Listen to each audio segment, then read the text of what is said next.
2025-26 அரசு தேர்வுக்கான முக்கியமான வினாவிடைகள் இப்போ உள்ள நம்ம பார்க்க போகிறோம். அதாவது மௌரிய பேரரசு தான் கிட்டத்தட்ட 4 நாளாக இந்த மௌரிய பேரரசு ரொம்ப லாங் வீடியோவாக போயிட்டே இருக்கு.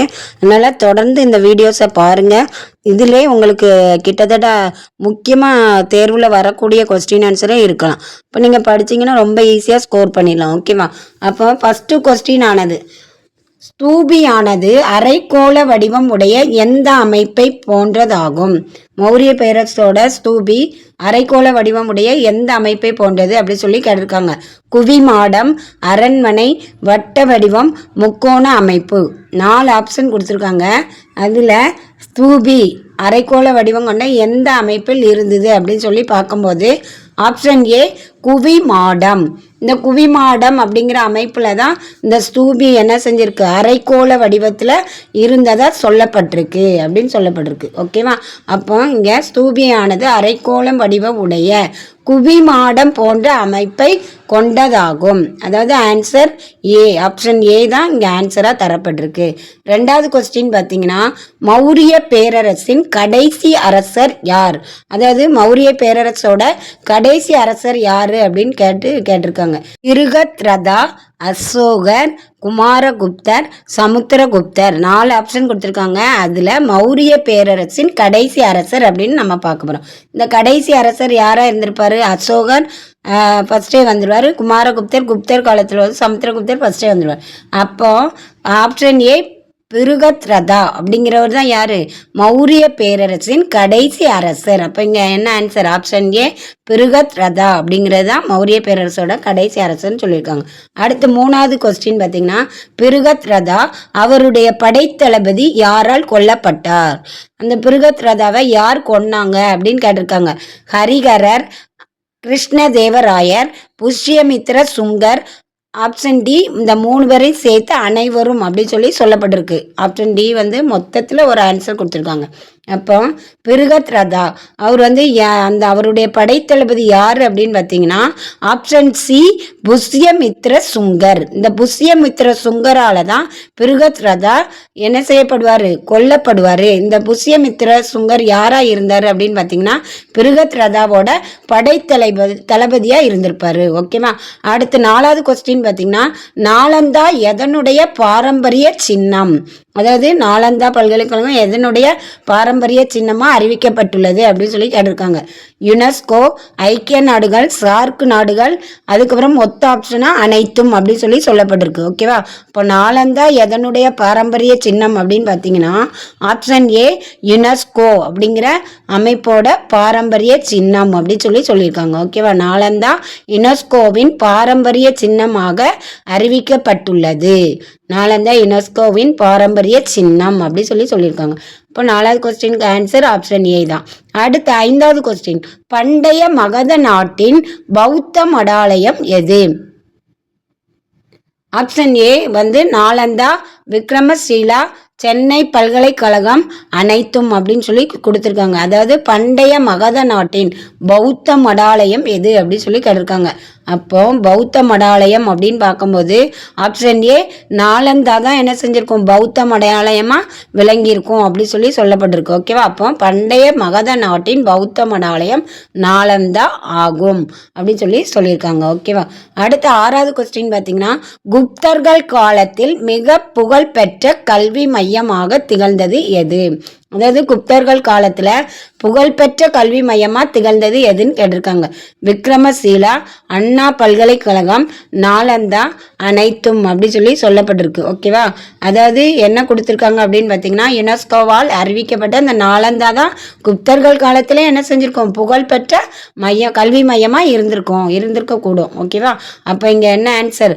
Option C Nalanda. Option C Nalanda அப்படிங்கிற புகழ்பெற்ற கல்வி மையமாக குப்தர் காலத்தில் திகழ்ந்தது அப்படின்னு சொல்லப்பட்டிருக்கு. ஓகேவா? ஆப்ஷன் சி தான் அப்போ 6வது கொஸ்டினுக்கு ஆன்சர். அடுத்து 7வது கொஸ்டின் பார்த்தீங்கன்னா, நாலந்தா என்பதன் பொருள் என்ன? நாலந்தா அப்படிங்கிற பொருள் என்ன அப்படின்னு சொல்லியிருக்காங்க. 4 ஆப்ஷன் கொடுத்துருக்காங்க. வற்றாத நீரூற்று, வற்றாத அறிவை அளிப்பவர், வற்றாத கடல், அனைத்தும் அப்படின்னு 4 ஆப்ஷன் கொடுத்துருக்காங்க. இந்த 4 ஆப்ஷன்ல கொஸ்டினில் எது ஆன்சர்? நாளந்தா என்பதன் பொருள் அப்படின்னு பார்க்கும்போது வற்றாத அறிவை அளிப்பவர், அதாவது ஆப்ஷன் பி தான் என்னது ஆன்சராக சொல்லப்பட்டிருக்கு. நாளந்தா என்பதன் பொருள் வற்றாத அறிவை அளிப்பவர் ஆகும் அப்படின்னு சொல்லி கொடுத்துருக்காங்க. ஓகேவா? அடுத்து 8வது கொஸ்டின் பார்த்தீங்கன்னா என்ன கொடுத்துருக்காங்க? கிரேக்க ஆட்சியாளர் சந்திரகுப்த மௌரிய அரசவையில் செல்யூகஸ் நிகேடர் தூதுவராக இருந்தவர் எவர்? அதாவது கிரேக்க ஆட்சியாளர் சந்திரகுப்தரோட மௌரியரோட அவையில் செல்யூகஸ் நிகேடரின் தூதுவராக யார் இருந்தா அப்படின்னு சொல்லி கேட்டிருக்காங்க. அப்போ வாஸ்கோடகாமா, பார்த்தலோமியா டயஸ், மெகஸ்தனிஸ் அனைவரும் 4 ஆப்ஷன் கொடுத்துருக்காங்க. 3 ஆப்ஷன் கொடுத்து அதை மொத்த ஆப்ஷனாக ஒன்று கொடுத்துருக்காங்க. அப்போ கிரேக்க ஆட்சியாளர் சந்திரகுப்த மௌரிய அரசவையில் செல்லூக்கஸ் நிகேடர் தூதுவராக இருந்தவர் ஆப்ஷன் சி மெகஸ்தனிஸ். மெகஸ்தனிஸ் தான் என்னவா இருந்திருப்பாரு? தூதுவரா செல்லூக்கஸ் நிகேடரின் தூதுவரா சந்திரகுப்த மௌரிய அரசவையில் இருந்திருக்காரு அப்படின்னு சொல்லியிருக்காங்க. ஆப்ஷன் சி தான் அப்போ ஆன்சர். அடுத்து 9வது கொஸ்டின், மெகஸ்தனிஸ் எத்தனை ஆண்டுகள் இந்தியாவில் இருந்தார்? அதாவது மெகஸ்தனிஸ் எத்தனை ஆண்டுகள் இந்தியாவில் இருந்தார் அப்படி சொல்லி கேட்டிருக்காங்க. 15 ஆண்டுகள், 14 ஆண்டுகள், 13 ஆண்டுகள், 10 ஆண்டுகள். இந்த 4 ஆண்டுகள் எத்தனை ஆண்டுகள் மெகஸ்தனிஸ் இந்தியாவில் தங்கியிருந்தான்னு சொல்லி கேட்டிருக்காங்க. ஆப்ஷன் பி 14 ஆண்டுகள் மெகஸ்தனிஸ் இந்தியாவில் இருந்தார் அப்படின்னு சொல்லப்பட்டிருக்கு. ஓகேவா? 9வது கொஸ்டினுக்கு அப்போ ஆப்ஷன் பி தான் ஆன்சர். ஓகேவா? ஆப்ஷன் பி 14 ஆண்டுகள் மெகஸ்தனிஸ் இந்தியாவில் இருந்ததாக கூறப்படுகிறது. மெகஸ்தனிஸ் 14 ஆண்டுகள் இந்தியாவில் தங்கியிருந்தார் அப்படின்னு சொல்லப்பட்டிருக்கு. ஓகேவா? அடுத்து 10வது கொஸ்டின் என்ன அப்படின்னு பார்க்கும்போது 10வது கொஸ்டின் எடுத்துக்கிட்டிங்கன்னா மெகஸ்தனிஸ் எழுதிய நூல் எது? அதாவது மெகஸ்தனிஸ் எழுதிய நூல் எது அப்படின்னு சொல்லி கேட்டிருக்காங்க. இண்டிகா, மேகதூதம், குயில் பாட்டு அனைத்தும். அதாவது இண்டிகா, மேகதூதம், குயில் பாட்டு அனைத்தும் 4 ஆப்ஷன் கொடுத்துருக்காங்க. அதில் 3 ஆப்ஷன் கொடுத்து ஒரு ஆப்ஷன் மொத்த ஆப்ஷனாக கொடுத்துருக்காங்க. ஓகேவா? மெகஸ்தனிஸ் எழுதிய நூல் அப்படின்னு பார்க்கும்போது ஆப்ஷன் ஏ இண்டிகா. மெகஸ்தனிஸ் எழுதிய நூல்னா என்னது? இண்டிகா அப்படிங்கிற நூலை தான் மெகஸ்தனிஸ் எழுதியிருக்காரு அப்படின்னு சொல்லப்பட்டிருக்கு. ஓகேவா? இந்த மெகஸ்தனிஸ் என்ன நூல் எழுதியிருப்பாரு? இண்டிகா. ஆப்ஷன் ஏ தான் அப்போ மெகஸ்தனிஸ் எழுதிய நூல் அப்படின்னு பார்க்கும்போது இண்டிகா அப்படிங்கிற நூலை தான் மெகஸ்தனிஸ் எழுதியிருந்தாரு அப்படின்னு சொல்லப்பட்டிருக்கு இந்த 10வது கொஸ்டினில். ஓகேவா? அடுத்து 11வது கொஸ்டின் என்ன அப்படின்னு பார்த்தீங்கன்னா மௌரிய பேரரசின் தலைநகரான பாடலிபுத்திரத்திற்கு எத்தனை நுழைவு வாயில்கள் இருந்தன? அதாவது இந்த மௌரிய பேரரசோட தலைநகர் பாடலிபுத்திரம். இந்த பாடலிபுத்திர நகரத்திற்கு எத்தனை நுழைவு வாயில் இருந்துச்சு அப்படின்னு சொல்லி கேட்டிருக்காங்க. 64, 74, 84, 54 4 ஆப்ஷன் கொடுத்துருக்காங்க. இதில் எத்தனை நுழைவாயில்கள் பாடலிபுத்திர நகரத்திற்கு இருந்தன மௌரிய பேரரசில் அப்படின்னு கொஸ்டின் கேட்கப்பட்டிருக்கு. அப்போ மௌரிய பேரரசின் தலைநகரான பாடலிபுத்திரத்திற்கு 64 நுழைவு வாயில்கள் இருந்தன அப்படின்னு சொல்லப்பட்டிருக்கு. ஓகேவா? அதாவது மௌரிய பேரரசோட தலைநகரான பாடலிபுத்திர நகரத்திற்கு 64 நுழைவாயில் இருந்திருக்கிறதா சொல்லியிருக்காங்க. அப்போ இதில் ஆன்சர் என்ன அப்படின்னு பார்க்கும்போது ஆப்ஷன் ஏ 64 மௌரிய பேரரசின் தலைநகரான பாடலிபுத்திரத்திற்கு 64 நுழைவாயில்கள் இருந்ததாக கூறப்படுகிறது அப்படின்னு சொல்லியிருக்காங்க. ஓகேவா? அடுத்து 12வது கொஸ்டின் என்ன அப்படின்னு பார்த்தீங்கன்னா 12வது கொஸ்டின் மௌரிய பேரரசின் தலைநகரான பாடலிபுத்திர நகரில் எத்தனை கண்காணிப்பு கோபுரங்கள் இருந்தன? அதாவது பாடலிபுத்திர நகரத்தில் நுழைவாயில்கள் பார்த்தோம். இப்போ கண்காணிப்பு கோபுரங்கள் எத்தனை இருந்தன அப்படின்னு கேட்காங்க. மௌரிய பேரரசில் உள்ள பாடலிபுத்திர நகரத்தில் கண்காணிப்பு கோபுரங்கள் எத்தனை இருந்தன அப்படின்னு கேட்டிருக்காங்க.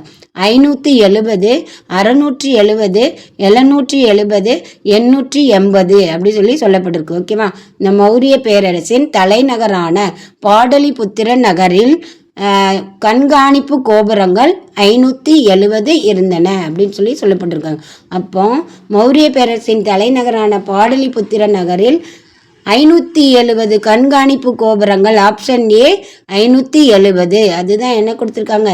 ஆன்சராக கொடுத்துருக்காங்க. இந்த 12வது கொஸ்டினில் 570 தான் ஆன்சர். ஓகேவா? அடுத்து 13வது கொஸ்டின் அசோகர் ஒரு பிரகாசமான நட்சத்திரம் போல இன்று வரை ஒளிர்கிறார் என்று கூறியவர் கெட்ஜி வெல்ஸ், வரலாற்று ஆசிரியர் மெகஸ்தனிஸ், காளிதாசர், அனைவரும் அப்படி சொல்லியிருக்காங்க. 4 ஆப்ஷன் 3 ஆப்ஷன் கொடுத்து அதை மொத்த ஆப்ஷனாக ஒன்று கொடுத்துருக்காங்க. அசோகர் ஒரு பிரகாசமான நட்சத்திரம் போல இன்று வரை ஒளிர்கிறார் என்று கூறியவர் ஆப்ஷன் ஏ கெட்ஜி வெல்ஸ், வரலாற்று ஆசிரியர். கெட்ஜி வெல்ஸ், வரலாற்று ஆசிரியர். ஆப்ஷன் ஏ தான் என்னது ஆன்சர் அப்படின்னு சொல்லப்பட்டிருக்கு. ஓகேவா? சேனலை சப்ஸ்கிரைப் பண்ணாதவங்க பண்ணிக்கோங்க. அதாவது டெய்லி தினமும் தொடர்ந்து வீடியோ பாருங்கள். அதில் உள்ள கேள்வி பதில்களை நல்லா புரிஞ்சு படிங்க. மனப்பாடம் பண்ணாதீங்க, புரிஞ்சு படிங்க. லைக் பண்ணுங்கள், ஷேர் பண்ணுங்கள், சப்ஸ்கிரைப் பண்ணுங்கள், கமெண்ட் பண்ணுங்கள்.